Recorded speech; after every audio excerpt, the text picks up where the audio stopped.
হজে আপনাকে পাঠানো হয়েছে।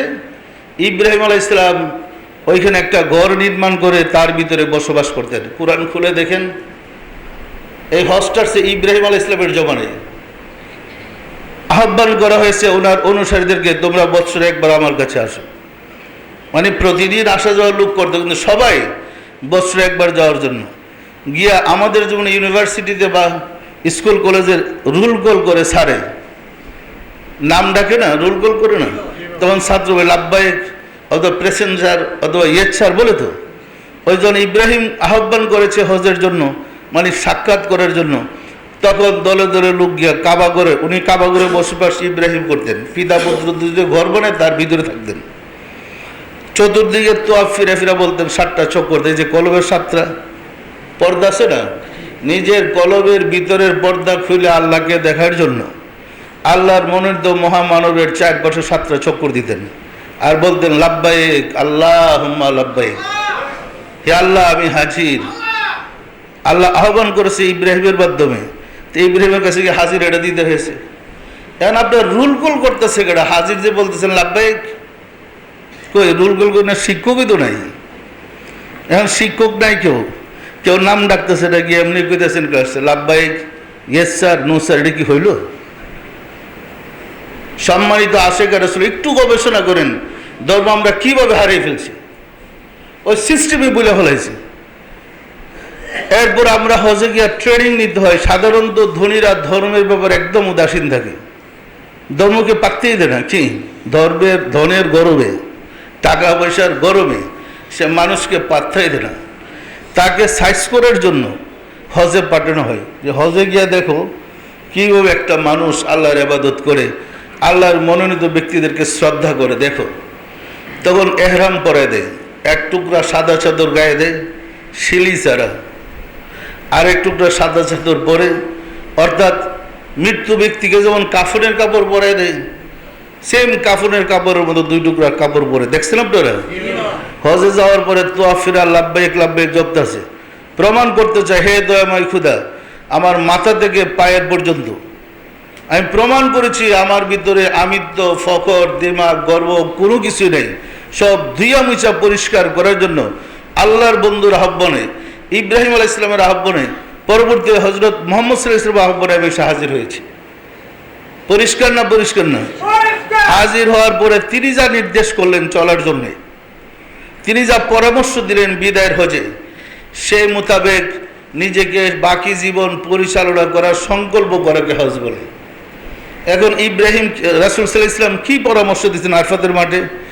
আরফাতের মাঠে না যাওয়া পর্যন্ত কিন্তু হজ হবে না। আপনি তাও 9 তারিখ যেতে হবে, কারণ রাসূল আহ্বান করছিলেন 9 তারিখ। আপনি যদি 14 তারিখ যান লাভ নাই, আপনি 7 তারিখ, 1 তারিখ, 2 তারিখ যান কোনো লাভ নাই। 9 তারিখ, কারণ 9 তারিখ রাসূল বাড়ি দেবেন। রাসূলের বাণী মোবারক শুনে বাকি জীবন চলার সংকল্প করাকে, সেই মোতাবেক চলার সংকল্প করাকে হজ বলে। পরিষ্কার না? পরিষ্কার না? ওইখানে ওইভাবে বাণীটা নিয়ে আমরা জীবনকে অতিবাহিত করার শিক্ষা নেওয়ার জন্য হজ। এখন তো রাসূল নেই এখানে, আছে নাকি? সম্মানিত আশেখ রাসূল, আমরা ওই যারা ছিলেন তাদের অনুকরণের শিক্ষা নিয়ে আল্লাহর মনোনীত ব্যক্তিদের অনুকরণ করার জন্য হজের ট্রেনিংটা নিচ্ছি। যাওয়ার পরে তোয়াফ ফিরতে হয়, সাফা মারোয়া দৌড়াইতে হয়। সাফা মারোয়া কেউ দৌড়াইতেন? কে? মা হাজেরা এবং পুত্র ইসমাইল। ইসমাইল আলাইহিস সালামকে শিশু বাচ্চাকে রেখে উনি সাফা এবং মারোয়া 2 পাহাড়ে ছুটাছুটি করতেন। আবার মাঝে ফিরা ফিরা তাকাইতেন, বাচ্চারা নিয়ে ভাগে নিয়ে যায়। ছোট বাচ্চা তো পানির জন্য ছুটাছুটি করতেন। এখনও হাজিরে গিয়ে সাফা মারোয়া দৌড়ায়, অন্তত আস্তে আস্তে দৌড় দিতে হয়, আবার ফিরা তাকাইতে হয়, বাচ্চারা নিয়ে ভাগে নিয়ে যায়। এখন কি ইসমাইল আছে? আছে এখনই পানির যদি 2 পাহাড়ে দৌড়ার কোনো দরকার আছে? কি বলেন? বাড়ি তো জমজমে আপিস আছেই। হযরত ইসমাইল আলাইহিস সালামের পায়ের নিচ থেকেই পানি বেরিয়ে এখন জমজম কুফে পরিণত হয়েছে। সত্য না মিথ্যা বলেন? কিন্তু যেহেতু আল্লাহর বন্ধুর অনুসরণের শপথ করার জন্য হজ, ইসমাইল আলাইহিস সালাম, ইব্রাহিম আলাইহিস সালাম আল্লাহর বন্ধু ছিলেন, মা হাজেরা আল্লাহর বন্ধু ছিলেন, ছিলেন না ছিলেন না? তো ওনাদের অনুসরণ করার জন্য আজও জমজম কূপে পানি থাকার পরেও সাফা মারোয়া ধরিতে হয়। কি এটা কিন্তু পানির জন্য না, আল্লাহর মনোনীত মহামানবদের অনুসরণ করার জন্য শিক্ষা দেওয়া হচ্ছে। তোমার দেশে যদি আল্লাহর মনোনীত কোনো মহামানব থাকে, তার নির্দেশ, তার অনুকরণ কিভাবে করবা, পূর্বপুরুষের যাদের অনুসরণ করার ট্রেনিং দেওয়া হচ্ছে, এখান থেকে শিখা যাও। পরিষ্কার না? পরিষ্কার না? ওই দৌড়াদৌড়ি করে আবার জমজম করে দিয়ে ফিরা থাকায় ছেলেরে লইয়া জানি, আরে বাবা এখন তো ছেলে নাই, এখন পাড়ি দেদারসে উঠতেছে। কি এখন কি ছেলে আছে? ওই যে অনুসরণ। এরপরে এখান থেকে যাওয়ার পর আবার পানি পান করতেছে। যাই হোক, গেল কুরবানিতে, ওইখানে যাওয়ার পথে আবার শয়তানকে কাঙ্কর মারতে হয়। কাঙ্কর মারতে হয় না? হয় না? পিতা যখন পুত্রকে গোসল টুসল করে কুরবানি দেওয়ার জন্য নিয়ে গেছিলেন, রাস্তার মধ্যে ছেলে বলতেছিল, আব্বা শয়তান তো আমাকে কুমন্ত্রণা দিচ্ছে, আপনি নাকি আমাকে জবাই করে ফেলাবেন। তখন পুত্র এবং পিতা দুইজনে মিলে শয়তানকে, পিতা বলল মারো শয়তানকে কাঙ্কর। শয়তানকে ডিল মারছিল। এরপর থেকে আজও, মানে 4000 বছর আগে শয়তানকে কাঙ্কর মারার বিধিবিধান আজও ইসলামের স্থান পেয়েছে। এখন কি ওইখানে শয়তান কুমন্ত্রণা দিচ্ছে?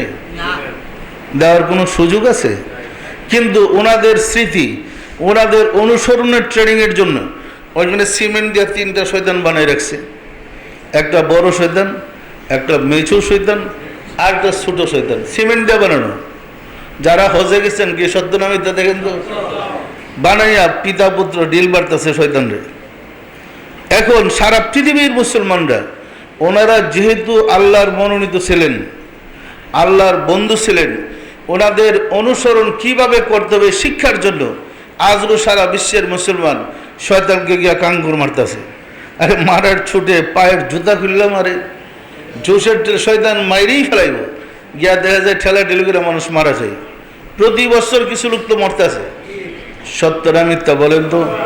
সম্মানিত আশেকের রাসূলেরা, এই কাঙ্কর মারার ভিতরে আপনাকে শিক্ষা দেওয়া হয়েছে। আল্লাহর বন্ধুগণ এইভাবে শয়তানকে কাঙ্কর মেরেছিল। আল্লাহর বন্ধুদের মত পথ অনুসরণ এইভাবে করো। তুমি যেখানে আল্লাহর বন্ধুকে পাও সেখানে তার অনুসরণ করো। পরিষ্কার না? পরিষ্কার না? শুধু অনুসরণের শিক্ষার জন্য মানুষকে, ধনীদেরকে হজে পাঠানো হয়েছে। পরবর্তীতে কুরবানির সময় কবে দেখেন পিতা পুত্রকে কুরবানি করেছিলেন? আজও সকল মানুষের গিয়ে ওইখানে কুরবানি দিতে হয়। সারা বিশ্বের মুসলমানরা কুরবানি দিতে হয়। পিতা দিছিল পুত্রকে কুরবানি, এবং আল্লাহর অফার দেয় তারা যেহেতু আত্মশুদ্ধি লাভ করে কুরবানি করে গিয়ে মোমেন হয়েছিলেন, পরীক্ষায় উত্তীর্ণ হয়েছিলেন, এবং পুত্র নিজের নফসকে কুরবানি করতে গিয়ে পিতা পেলেন ইব্রাহিম ও খালিলুল্লাহ উপাধি, আর পুত্র পেলেন ইসমাইল ও জবিহুল্লাহ উপাধি। দুইজনের 2টা উপাধি পেলেন, পুরস্কার পেলেন। এবং আল্লাহর অপার দেয় তাদের ভিতরে যে নফসে আম্মারা, অর্থাৎ পশুর আত্মা, সেটা পশুরূপে সুরের নিচে সব দুম্বা রূপে জবাই হয়ে গেছে। কিন্তু পিতা দেখে পাশে ছেলে দাঁড়ায় আছে, ইসমাইল কিন্তু জবাই হয় নাই। এই কারণে কুরবানির মাধ্যমে আমরা যেন আমাদের পশু প্রবৃত্তিকে, নফসে আম্মারাকে, আমাদের কুমন্ত্রণাকে পরিষ্কার কুরবানি করতে পারে আল্লাহর বন্ধুর নির্দেশে, সেই শপথ গ্রহণ করার জন্য শিক্ষাটা নিতে হয়। পরিষ্কার না? পরিষ্কার না? সর্বশেষ রাসূলের জিয়ারতে যেতে হয়। গিয়া রাসূল কেমন ছিলেন, কোথায় শুয়ে আছেন, তার কাছে গিয়া সালাম দেয়া, চোখের পানি ছেড়ে ধুলাবালি বুকে মুখে মেখে আপনাকে পরিশুদ্ধ হইতে হয়। পরিষ্কার না? পরিষ্কার না? রাসূল বলেছেন, আমার জীবদ্দশায় যে আমার সাথে সাক্ষাৎ করেছে, আমার অবর্তমানে সে যদি রওজায় জিয়ারত আসে, কেমন? যেমন আমার সাথে জীবদ্দশায় সাক্ষাৎ করেছে। পরিষ্কার না? পরিষ্কার না? এই সারা পৃথিবীর মুসলমান জিয়ারতে যায়, চোখের পানি দিয়ে বুক বসায়। পরিতাপের বিষয়, যাদের হাতে এখন মক্কা এবং মদিনা, এরা কিন্তু এর পুরা শত্রু। এই দলটাই ক্ষমতায় এসে আপনার মদিনার সমস্ত মাজারগুলো ভাঙছে, এবং মক্কা শরীফের মাজারগুলো ভেঙে সাফ করে ফেলাইছে। এবং আপনি যদি রাসূলের মহব্বতে কান্দের হারাম হারাম, তাহলে রাসূলের মহব্বতে কান্দাও হারাম। পরিষ্কার না? পরিষ্কার না? আপনি গেছেন মহামানবদের অনুসরণের শিক্ষা নেওয়ার জন্য, এরা আপনাকে ক্যাসেট আর কিছু বাংলা বই ধরাই দিল, কেমনে মহামানবের বিরোধিতা করবেন? কি হইল এটা? সম্মানিত আশিক রাসূলেরা, মহামানবের অনুসরণ ব্যতীত জিন্দেগিতে কেউ আল্লাহকে পায় নাই, পাওয়ার কোনো সম্ভাবনা নাই।